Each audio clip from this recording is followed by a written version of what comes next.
Halo Sobat Easy Stock, ini kita bahas lagi yang lagi di highlight lah sama artikel baca saham 6 saham yang price to book value-nya di bawah 0,7 kali. Kalau kita dengar para value investor seperti Warren Buffett, Benjamin Graham, Peter Lynch, dan Lo Keng Hong, semua akan bicara saham murah itu yang price to book value-nya di bawah 1. Artinya gini, kalau book value itu kan modal ya, ekuitas sebetulnya. Jadi harga dibandingkan sama modal kita, itu tinggian yang mana? Bukan modal kita, tapi modal daripada emiten, modal para investor ya. Makanya kalau modalnya itu katakan 100 miliar atau katakan per share-nya itu 100 perak. Kalau harganya itu 85 kan 0,85 di bawah 1, atau kalau harganya 1000 dia itu 700 perak. Price to book value-nya itu sebetulnya murah. Tetapi apakah ukuran price to book value itu mutlak dijadikan pegangan? Kita lihat, kita periksa nanti ya, karena kita akan menghitung nilai wajar berdasarkan rumusnya Benjamin Graham. Oke. ANJT, dividen yield-nya 6,5%, dia bayar dividen, bagus. Artinya suatu saham itu kan, kita investasi saham tuh ada dua source of income-nya. Pertama adalah dividen. Apalagi kalau dividennya tuh rutin setiap tahun. Itu kan sama aja kita dapat uang, dapat imbal hasil. Kedua, price appreciation. Tidak ada di saham lain. Kalau dividen itu bisa naik turun. Yang kita cari kan yang naik kan. Kalau dia punya income-nya naik terus, dia bermain dividen payout ratio atau persentase dari laba yang dibagikan dalam bentuk dividen, itu pasti naik terus. Otomatis dividen yield-nya juga naik gitu kan. Nah, dividen yield kan tergantung harga yang kita beli gitu kan.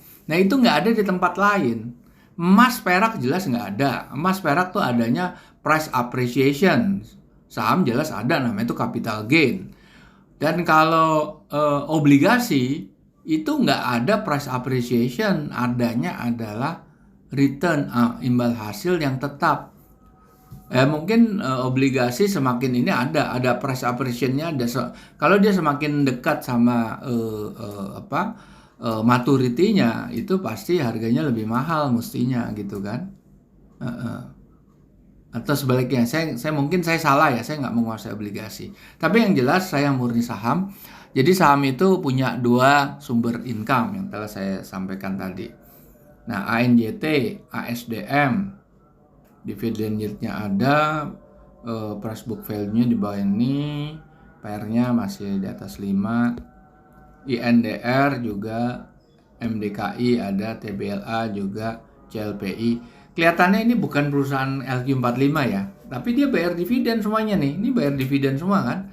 Oke, kita akan buka dengan metodenya Benjamin Graham dengan menggunakan bukunya Security Analysis dan Intelligent Investor, dua buku pegangannya Warren Buffett untuk menghitung nilai wajar, karena dia itu 85% menganut polanya undervalue-nya atau saham murah, saham diskon dengan caranya Benjamin Graham, dan 15% dia menganut paham growth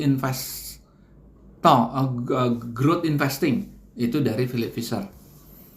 Nah, sekarang aplikasinya sudah ada, nama Easy Stock, running di Android mobile. Sementara memang masih under maintenance, kita belum live. Silakan request linknya, nanti Anda bisa kita kirim, Anda bisa download. Ini free of charge. Anda akan memperoleh 834 saham yang listed di bursa, dan Anda akan melihat perbandingan harga pasarnya dan nilai wajar tertinggi dan terendah. Ya, untuk memperdalam pelajarannya Benjamin Graham atau guru-guru Warren Buffett, ada 2 buku summary dalam bahasa Indonesia, formatnya ebook. Silakan cari di Google Playbook, Gramedia.com, dan Tokopedia. Oke, kita lihat lagi satu. Pertama, ANJT. Kita lihat ANJT, grafiknya seperti apa sih ANJT.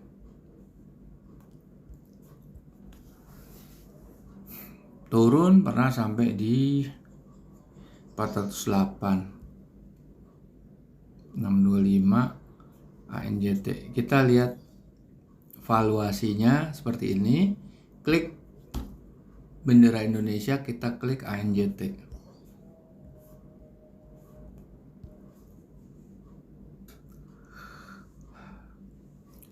Ini kalau kita lihat sisi high-nya itu punya upside 40%, bisa sampai ke 900-an. Sekarang kan sekitar 700 kurang ya. Tetapi downside-nya bisa negatif. Apa artinya negatif? Kita buka. Negatif itu terkait sama neraca. Kita lihat ya, net current asset itu 765. Ya kan? Dia bisa nutup utang jangka panjang.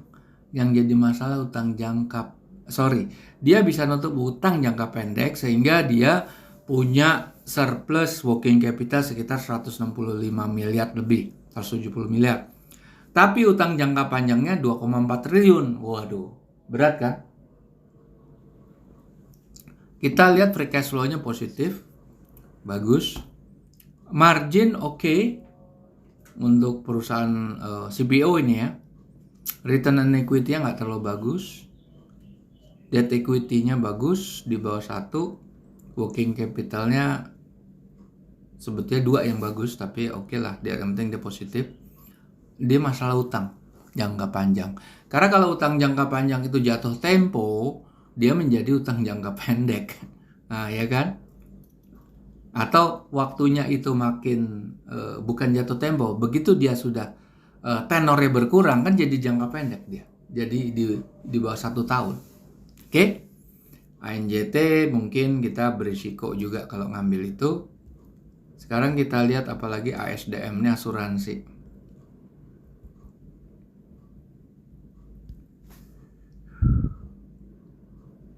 Bagus, sampai 2 kali lipat, bisa sampai 2.500-an, 2.600, sekarang di bawah 1.000. Pertanyaannya memang ini bukan saham liquid. Kita lihat volume cuma 15.700. Ini nggak liquid ya. Meskipun bagus, ini debt free nih. 800 miliar, utangnya cuma 600, kan ya 200 kurang lah miliar surplus ya. Kita lihat profit marginnya. Ini nggak masuk. Masa untungnya nggak 1% aja nyampe. Berarti dia ngandalin kekuatan cash di neraca dong. Kekuatan cash di neraca itu apa? Bisa jadi itu kan suatu simpanan dari polis-polis asuransi. Iya kan? Nah, di situ kalau dia mengandalkan kekuatan ini sebetulnya capital allocation-nya, dia tidak bisa muterin uang. Masa ini kali bunganya deposito aja nih atau udah obligasi aja. Ya cuma segitu, memang kecil sekali kan. Setahun nggak nyampe 1%. Oke, return on equity makanya rendah banget. Oke, kita lihat ASDM, INDR.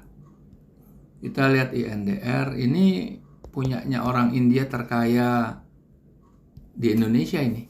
Salah satu ya, 5 besar. Kalau kita lihat di sini, ini valuasinya masih di atas harganya loh. Ini murah sebetulnya saham ini. Karena dia bisa naik sampai 10.000 ke atas.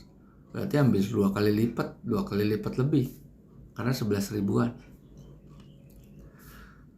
Kita lihat ini pun juga kuat secara neraca. Dia ada defisit tapi defisitnya kecil. Sedangkan free cash flow-nya 1,2 triliun. Kuat. Makanya kalau masalah over value-nya emang harganya tidak bergerak aktif ya. Sekarang INDR aktif nggak dia gerakannya? Dia pasti nggak aktif, volumenya rendah kan, nggak terlalu aktif. Lagi turun-turun memang, pernah di 13-an ya, pernah di 13-an di tahun lalu ya. Volumenya cuma 26.000, nggak aktif sahamnya. Profit margin untuk perusahaan tekstil di bawah 10 wajar juga. Return on equity-nya lumayan. Working capital-nya ya lumayan juga di atas 1, meskipun yang betul 2 ya. Jadi sebetulnya ini saham under value, murah dan selalu bayar dividen, tetapi lambat karena dia bukan growth stock. Oke. Sorry, kita lihat lagi habis INDR apa? MDKI. Tadi INDR itu lumayan ya, market cap-nya 3,7 triliun. Kalau kita lihat yang lainnya tadi seperti ANJT berapa market cap-nya? Market cap-nya volumenya kecil-kecil semua ini. 2,3 triliun, lumayan. ASDM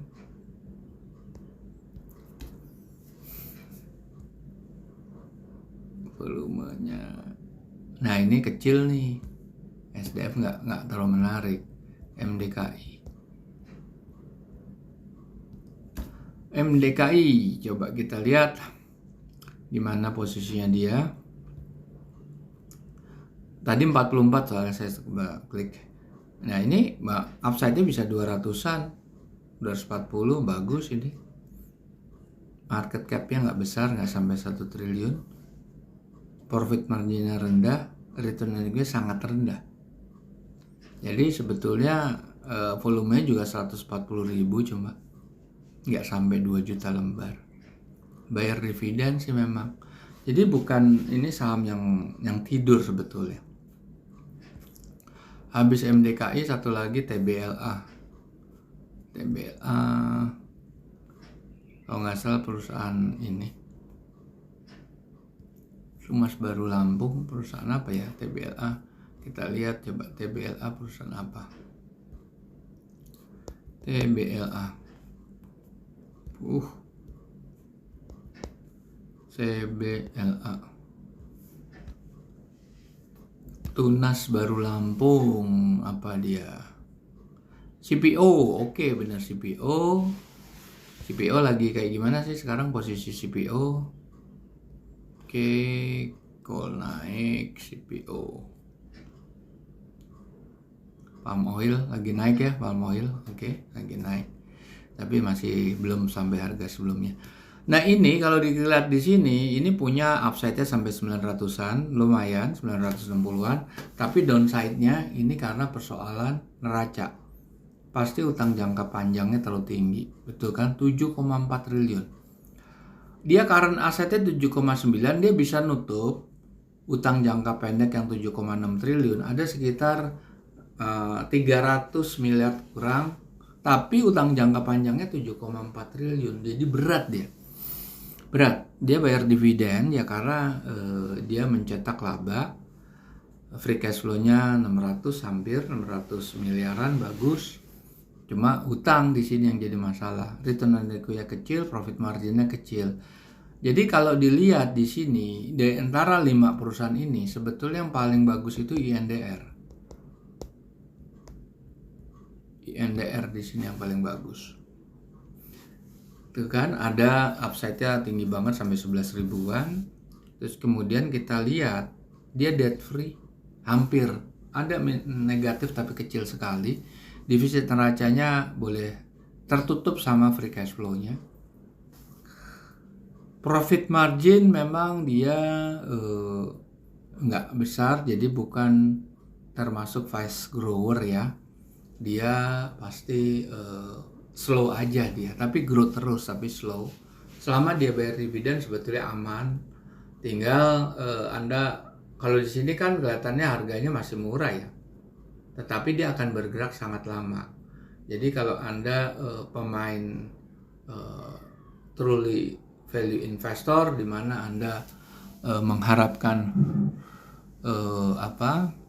price appreciation dalam waktu dekat ini nggak mungkin kayaknya. Dia agak lama karena dia bukan growth stock.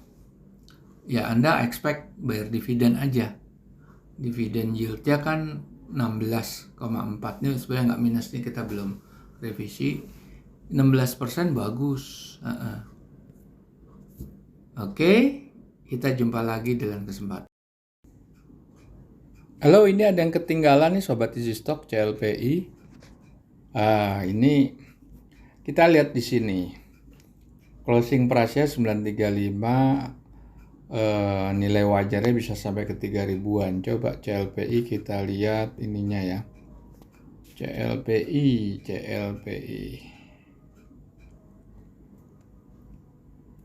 Pernah di 2.800. Pernah 2.800 dia. Coba kita buka panel ini. Memang sih nilai ini wajarnya tinggi banget gitu. Nah ini dia memang debt free ya. Net current assetnya 630 miliar, utangnya paling cuma 240 miliar. Surplusnya banyak nih. Free cash flow-nya juga ada 19 miliar. Tapi dia small cap ya. Profit margin juga 5%, return on equity-nya 6%. Ini sebetulnya perusahaan ini tidak profitable atau ada profit tapi kecil sekali. Ya dividen boleh lah 7,62. Ini kurang menarik. Oke, kita jumpa lagi di lain kesempatan.